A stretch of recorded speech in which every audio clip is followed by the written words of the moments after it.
If you're watching us on the YouTube video now, you'll notice Bryan and I are slightly red in the face. It's only because we've done about 5 takes on just trying to say how's it this morning. Yeah, all we're trying to say is, hey, pal, and you've got to respond, hey, Hey, cuz. cuz. So it doesn't Shit. bode well for today's show. Yeah, no. Well, it's been a relatively hectic week and, yeah, a little bit rusty. Not as polished as you are on most weeks, but how's it going otherwise? No, good, pal. Like a man. It's all about the Singapore Airshow today. Yeah. Most of the aviation news is around that. So, yeah, I suppose we can dive into it. But before we do, another stat on the pod, 65% of the people listening are still not subscribed to the show. That number's slowly but surely coming down every It's week. come down a bit. It was started off at 72. It's now 65. So I think people are clicking that subscribe or the follow button on Spotify, wherever you're listening. And of course, if you're watching, then the subscribe button on YouTube. But it really does help our production a huge amount. If you just click that, the subscriber number, of course, goes up for us. It gives us a bit of a boost. And yeah, we really want to keep giving an improved show with some improved content. So please, yeah, click that button. That'll go a long way. But yeah, let's jump into it. Singapore Airshow news. It kicked off the 224 version with a big media preview showcasing top aerobatic teams, as you would expect at an airshow. The event boasted significant numbers, 1,000 companies, 50,000 trade visitors, and 16 national pavilions, emphasizing a focus on sustainability this year. That we'll talk about this a bit later, but the big focus here is sustainability. And the aerospace industry in Singapore is thriving with strong growth and plans for more than 2,500 new jobs in the next few years. So the show featured highlights from the debut of the Comac C919 airliner and showcased advancements in aviation tech and sustainable aviation fuel. But as I said, it's all about carbon neutral. Yeah, it's all the woke side of aviation. I mean, well, you know, it is and it isn't, but I think a lot of it is hidden behind very clever use of words. Like sustainability in aviation is so broad and it can mean a lot of things. And I think sometimes when these guys actually speak about it, they're not 100% sure. I tell you what's happening is like sustainability is a big word on the algorithm, fellas. So just use it in everything. True. So you're probably going to hear us speak a lot about that. Sustainability and efficiency, and we'll save you 20% less of something. But somewhere in saying it with the Singapore Airshow, this is their big theme, and they're pushing it. And yeah, even some of the manufacturers. Here's a story. Yeah, Gulfstream achieved its 51st speed record with the G700 ultra long range jet flying from Nice to Singapore in a carbon neutral journey. Yeah, because that's why you travel. Yeah. The flight covered 5,700 nautical miles at Mach 0.90 in 11 hours and 30 minutes. And Gulfstream President Mark Burns highlighted the G700's ability to help customers reach their destinations faster, showcasing the aircraft at the airshow, emphasizing a growing demand for high-performance capabilities in the Asia-Pacific region. The 700 impressive speed record demonstrates its innovation, performance, and cabin comfort, reinforcing Gulfstream's position as an industry leader in aviation technology. A carbon neutral journey. Yeah. So Taylor Swift, there is a jet for you. Yeah. Yeah. And you should reach your destination in time, not to have to worry about finding a parking or ruining the environment. Not all sunshine and rainbows there in Singapore during the air show, though. Visitors to the show face long waits, high fares, transportation issues, difficulties catching taxis, and all the rest. So it's normal. Yeah, air show. Crawling traffic, long queues, and organizers have acknowledged the issues. Yeah, it's a standard air show stuff. Yeah, exactly. Nothing that you haven't seen before at any other air show. No, it just goes with it. But star of the show would appear to be the Comac, the 919. I think so. Are you going to see more of these aircraft flying around pretty soon. Yeah. I mean, I think they're taking advantage of being able to come out strong now against Boeing and Airbus. Yeah. Especially with all the other issues that Boeing and Airbus are facing. But I must say, initially I thought that Comac was kind of ugly, but It's seeing it great. on display now, it's getting there. I don't mind it. Yeah, It's kind of cool. yeah. A mate of ours flying for Cathay. He's parked somewhere in Asia there today and sent me a photo of the apron full of Comacs. Oh, really? Yeah. So they are out and about. So it's China Southern, I think. That is the biggest operator. I think so, but there's quite a few operators flying these things now. Cool. Yeah, we'll keep you up to speed about that. Yeah, we'll make sure we do our research on that first. 100%. The Singapore Airshow, where does it fit in? You've got the two big, you got Farnborough, you've got Le Bourget, the two big ones. Is this sort of compare with those? I don't think. No, not by any stretch of below the. Yeah, I don't think this even gets to the Dubai Airshow level. You're right. It's probably not. No, there's quite a few orders. I mean, Royal Brunei, they've ordered 4 787-9 Dreamliners. Let 410. I suppose you see it's some of the like the Czech-based Let Aircraft Industries. Nice name there for a company. I suppose I laughed at it. It says the updated model features Garmin 3000 glass cockpit, making it ideal for tasks like maritime surveillance, search and rescue, smuggling prevention, and or just smuggling itself. The aircraft's low approach speed, 19 seats is ideal. Yeah, Barry Seal Incorporated. Exactly. It's time to replace those chieftains. Yeah, you're right. Maldivian, they also got in on the orders. 2 more ATR 42-600s. Thai, they did an engine order, the Gen X 1B engines. They did a big order there. And yesterday, who was it? Vietjet's expansion into the long haul flights with the A330 order. So yeah, there's quite a bit happening. I mean, you can't run it down. It actually looks pretty cool. Let me see if I can find something else for you to show you. But Ryan, before we jump into that, air shows are I would say a major reason why a lot of guys our age are actually pilots in the first place. Yeah, of course. I mean, an air show is such a important part about bringing aviation to the doorstep. Yeah. Offset your carbon at Singapore Airshow 224. So it's still got the weekend to go. It's at Friday today, so we've got Saturday and Sunday as well.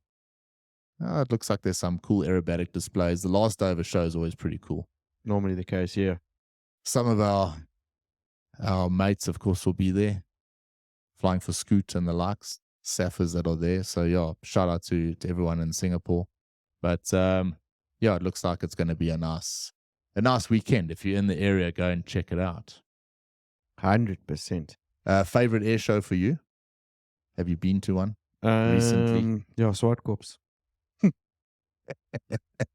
Is that it?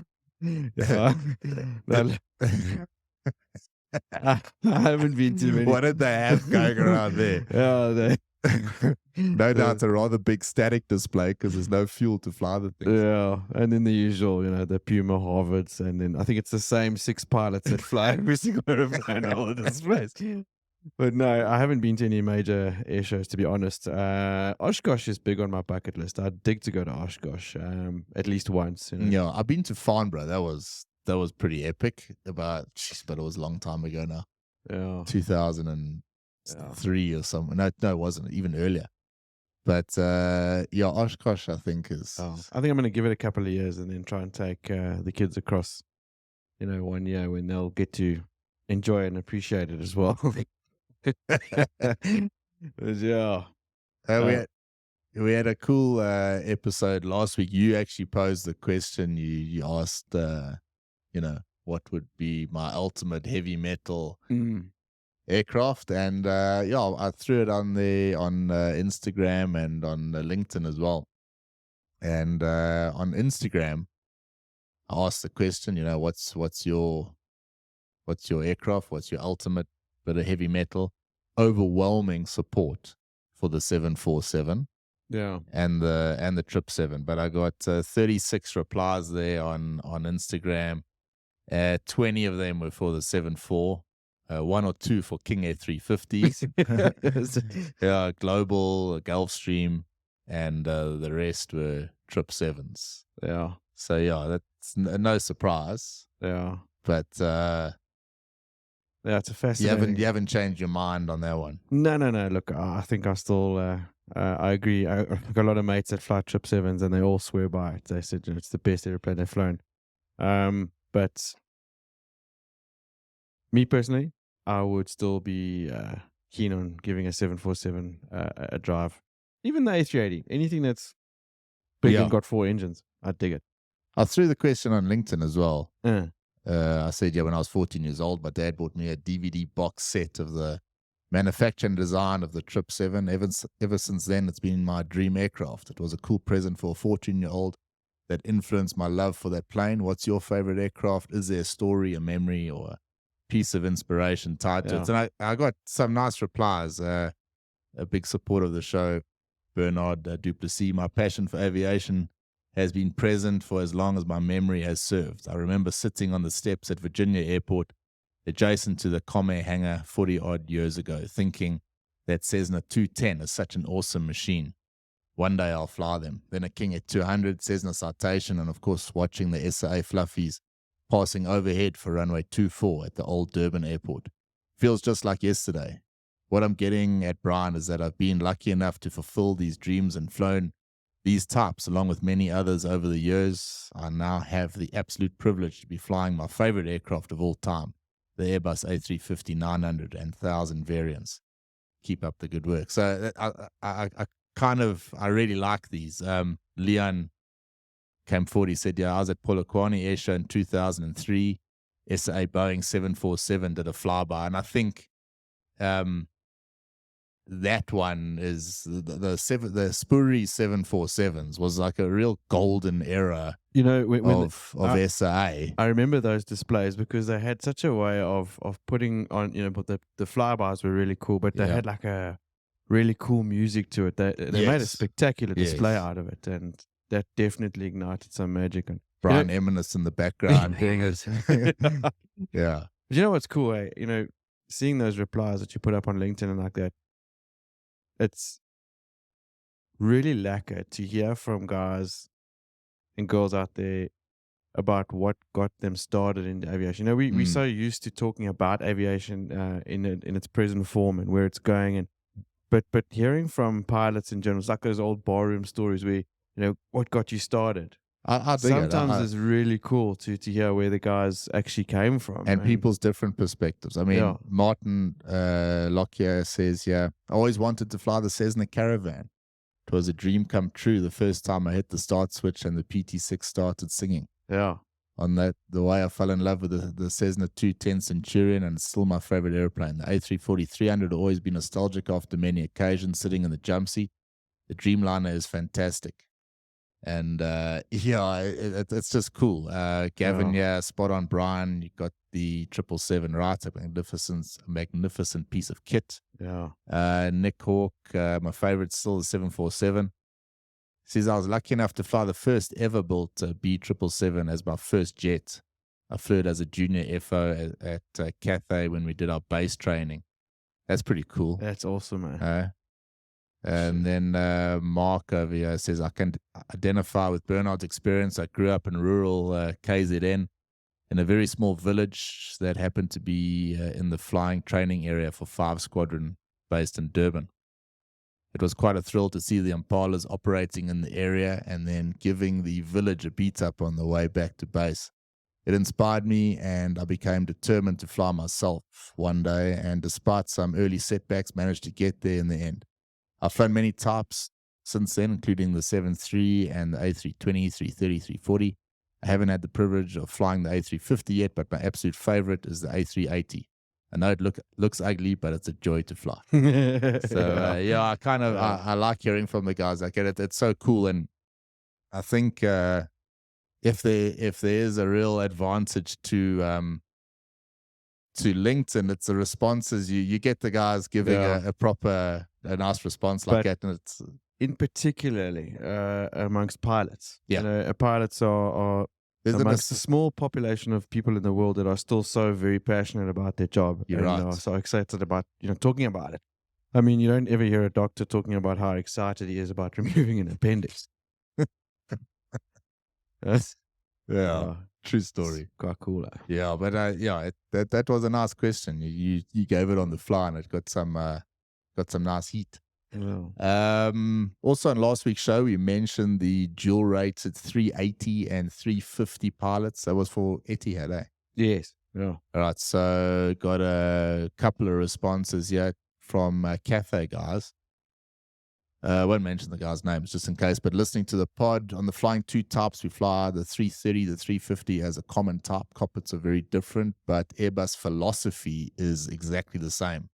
Never really found it to be an issue, and it gives the rostering and planning a lot more flexibility. So it's a no-brainer.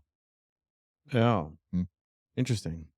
So, I mean, you were chatting about it earlier as well, where you say, is it Airbus that's sort of behind the scenes now nudging towards this single pilot operation thing? It's an excellent segue, Parok. Oh, thanks, man. I'm getting pretty good at this. Excellent segue. Excellent segue into the last bit of a story here. But yeah, as you said, it is Airbus. A top Airbus official said the quiet part out loud. The plan is to bring pilotless aircraft to the market, downplaying safety risks and showing unwarranted confidence in technology and automation.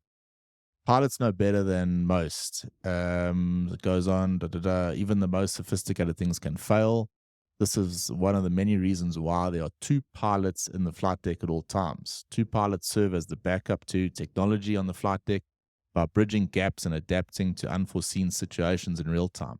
That's why aviation safety starts with two highly trained and qualified pilots at the controls of every commercial airline flight. Now, if you think this isn't under attack, you're living in a box. Because it is. I mean, there's no question that this, lack of pilots around the world and all the rest, it's a bit of an opportunity, I think, to sneak something in. And if we've seen something ever since, I don't want to mention the word for it because it definitely destroys our algorithm for the show, but the chaos of the last few years, there were certain things that were sort of snuck in under our noses while we were concentrating on something else. Yeah. And then suddenly, boom, this thing gets passed and you're now sitting in quarantine. So there's a little bit of a drive here for, pilots to start getting behind something. And I actually picked this up this morning on Facebook. It's called Safety Starts With 2. So if this is a concern for you, have a look. I'll leave the link in the notes. But this is now a group that is, trying to stop this from happening, a push to reduce the number of pilots in the flight deck. These guys are very anti it, of course. And if you go to the About section, quite interesting, quite well written, and it looks like it's nicely organized. It says here on March 27th, 2023, leaders of the world's largest pilot organization announced a global coalition to prevent airlines and manufacturers from pushing ahead with plans to remove pilots from the flight deck. So this is a pushback against what we think could be inevitable going forward. And you need things like this in the world to bring awareness to stop it. And I'm not saying the tech will be there one day. There's no doubt. And quite possibly, who are we to say it's not there? But from what we've seen, just working with it and understanding the negatives of it, it doesn't look like it's sort of there yet to suddenly have pilotless flight decks. I can understand Yeah. maybe some of the single crew stuff that's probably going to come in, but pilotless flight decks, man. No ways. No, that's absolute horse nuts. And I mean, if ever there's going to be an NGO of sorts or a forum to support, it would be that. Yeah. And those group of guys that are going to put up a fight against it, because I wholeheartedly agree. You know, and I think you're going to go a long way to find any normal Joe off the street who's going to be willing to get into a pilotless aircraft, particularly the general public that don't know anything about aviation. I don't know. Do you think they're more likely to jump on a pilotless aircraft than you are? You know, because I don't know so much. Look, this is what this is all about. If they're telling the general public, look, you don't need pilots anymore. It's perfectly safe. This algorithm works out what decision to be made. Even if there's something that happens on board, it can decide to either divert there, go back. It assesses the weather and a million other things all at once. And you don't need a pilot to make that decision. If they tell that to the general public, we've seen the general public, Ryan, are going to believe them and go ahead with it. That's the scary part. So I think that the pushback is kind of cool that, maybe it's coming from people like pilots and people a bit closer to the industry saying, hang on, you're bullshitting people here because the technology is not quite there yet. Exactly. Well, I mean, on that note, just have a look at what's happening at the moment. You've got GPS spoofing. Yeah. And then it's come out in the news today as well. In Somalia, they've got they're under attack with fake ATCs. Can you believe it? So there's some Hamas sitting somewhere there in the desert who's jamming the frequency and giving fake instructions to aircraft, like an air traffic pirate, if you will. Yeah. And do you think that a pilotless aircraft's going to pick that up? I mean, it's crazy. I mean, I actually thought this. Shout out to Vincent for sending us this. But over the weekend, international flight crew received 10 reports of aircraft within the Mogadishu FIR being contacted by a fake controller on the same frequency, issuing conflicting instructions on purpose. Yeah. Yes. Hey? I mean, no, man. So, I don't know. You make a good point. It's all like very broad spectrum, and it's going to be open for a big debate, no doubt. But going to be a while before we're at the point where I think most of our cronies will support it. I think so. I think it's a bit of a positive push. People get behind us on that one. Yeah. But do you have any other clever question you can ask this week that we can ask some opinions on? Well, let's throw it out there. So, we touched on the heavy metal last week. If it were up to you, what would your preferred private jet of choice be? Well, to answer that question, this Gulfstream that they're speaking about at the Singapore Airshow kind of sounds pretty cool. To be honest, it's nothing I've really, I don't know, I never really pictured myself as a corporate driver. Yeah. So I've never I can tell you the Falcons interest me, but fuck all. The Globals look kind of cool, but it's going to be a Gulfstream of some sorts. Anything from the 550 up, is Yeah, no, look, you're not wrong. I did a little bit of corporate flying or corporate jet flying before I joined the airline, and flew Hawkers and Citations and it, and I definitely land on the Gulfstream side of things as well. Only because the Americans know how to throw a shitload of power at an airplane. Yeah. But if it were down to a choice, I wouldn't turn a blind eye to the Global Express either. More so because we fly in CRJs and the Global looks cool. It's like airy. I mean, I'm just not sure it looks as cool as the Gulfstream. Yeah, the Gulfstream's a bit more. What Elon flies a Gulfstream, eh? Yeah, I think he's got like two. Yeah, and Elon's got a bit of a. The Gulfstream looks like it does jiu-jitsu. Yeah, it looks. It's a Gulfstream, bro. Anything from the 550 up. It's good. Yeah. Speaking of jiu-jitsu, did you watch? Did you watch the UFC last weekend? I missed it because I was in the sim with me. So yeah, what actually happened? Yes, man. Ilya Topuria beat Volkanovski. Really? Destroyed him. Yeah, second round knockout. Chaos. Was awesome. Shit. Yeah.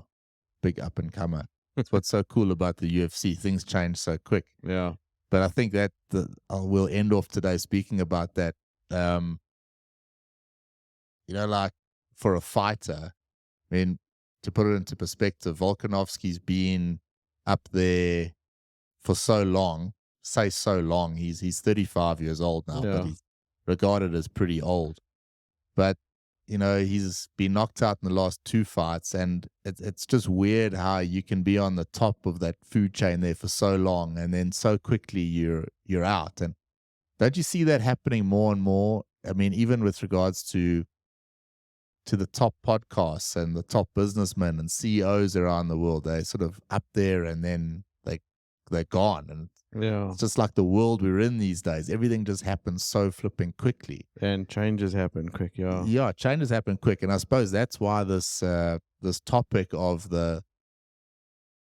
these pilotless flight decks is like, I think a lot of people will hear that and go, oh, that'll never happen. Yeah. But things move so fast these days, and they get pushed through, and there's obviously sort of political agendas attached to it. And when there is a political agenda attached to it, then they tend to get pushed through a hell of a lot quicker. Yeah. So, yeah. But no, back to the fight was awesome. I don't know what's coming. When is F1 will be next month? Yeah, starts now end of March. I can't remember when the first race is, but it usually kicks off in Bahrain. But heavy upset in Formula One this year because, I mean, there's been big changes with, the Haas. Their bosses. Who's taken over there now? I can't remember his name, but it was... But Gunther was so cool to watch. Yeah, man, I think it's a big blow for them, and it's going to be a big blow for the Netflix series as well. I just dig to watch him and all this shit. He's not going to be the same. Fuck it. Yeah. Yeah. And then, I mean, changes in drivers and all that, but that's more next year's story anyway. Yeah, Hamilton to Ferrari next year. Eesh. Yeah. That'll test your loyalty to Ferrari. Yeah, it's gone. Yeah, it's gone. Yeah. But yeah, thanks for the show, Paul. Yeah, that was fun, Paul. Good weekend ahead. We'll be back. Ryan and I are going to get a bit sharper at scheduling time. We realize we're a little bit on the wayward side of when the episodes go out, and we need to tighten that up a bit. So it is in the plan. So just bear with us for the time being. And yeah. Thanks, Paul. Take it easy, Kaz. Great one. Have a good weekend, everyone. Goodbye for now. Ciao.